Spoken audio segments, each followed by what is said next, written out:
క్రీస్తునందు ప్రియమైన సహోదరి సహోదరులకు యేసుక్రీస్తు నామములో శుభములు. దేవుని యొక్క కృప మీకు కలుగునుగాక. ఈరోజు దేవుడు మనకిచ్చిన మాట విలాప వాక్యములో 3వ అధ్యాయము 25వ వచనం. తన్ను ఆశ్రయించు వారి ఎడల యెహోవా దయాళుడు, తన్ను వెదుకు వారి ఎడల ఆయన దయచూపువాడు. ఇక్కడ ఇర్మియా ప్రవక్త ద్వారా దేవుడు తెలియజేస్తున్నారు కదా, తన్ను ఆశ్రయించు వారి ఎడల యెహోవా దయాళుడు. ఈ మాట ఇర్మియా ప్రవక్త ఎప్పుడు చెప్తున్నారు అంటే, విలపిస్తూ దేవుని కృపను జ్ఞాపకం చేసుకున్నప్పుడు ఆయన ఈ మాట పలుకుతున్నారన్నమాట. తన్ను ఆశ్రయించు వారి ఎడల అంటే ఎవరైతే దేవుణ్ణి ఆశ్రయిస్తారో, ఎవరైతే యథార్థంగా దేవుని వైపు తిరుగుతారో వారందరి ఎడల కూడా యెహోవా ఏమై ఉన్నారంట? దయాళుడై ఉన్నారంట. యెహోవా ఎలా ఉన్నారు?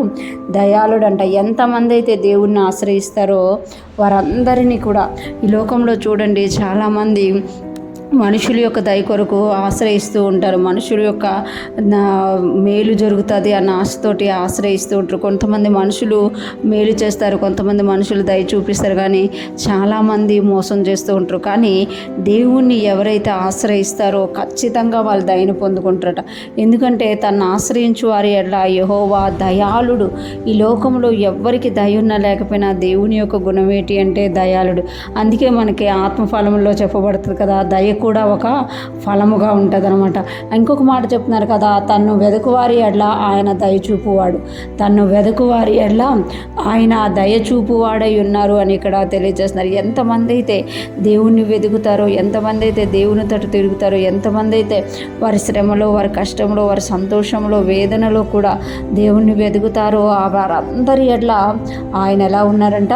దయచూపువాడంట.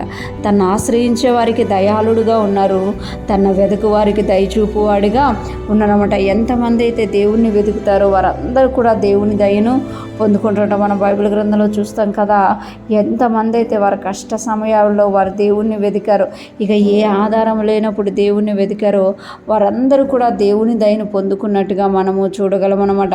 ఈరోజు ఫ్రెష్ మనం వింటున్న ప్రతి ఒక్కరూ జ్ఞాపకం చేసుకోవాలి, మనం ఎవరిని ఆశ్రయిస్తున్నాం, ఎవరిని వెతుకుతున్నాం అనేది ఒకసారి మనల్ని మనమే పరీక్షించుకోవాలి. మనం దేవుణ్ణి ఆశ్రయిస్తున్నామా?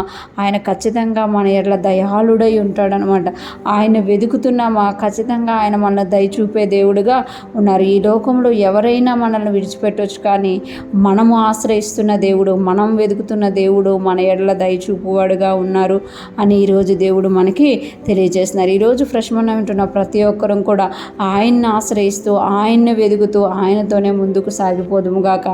ఆయన దయను పొందుకొని, ఆయన యొక్క దయను పొందుకొని, ఆయన మన ఎడల దయాళుడుగా ఉన్నారు కాబట్టి ఆయన స్తుతిస్తూ ఆయన యొక్క కృపను పొందుకుంటూ ముందుకు వెళ్ళుదుముగాక.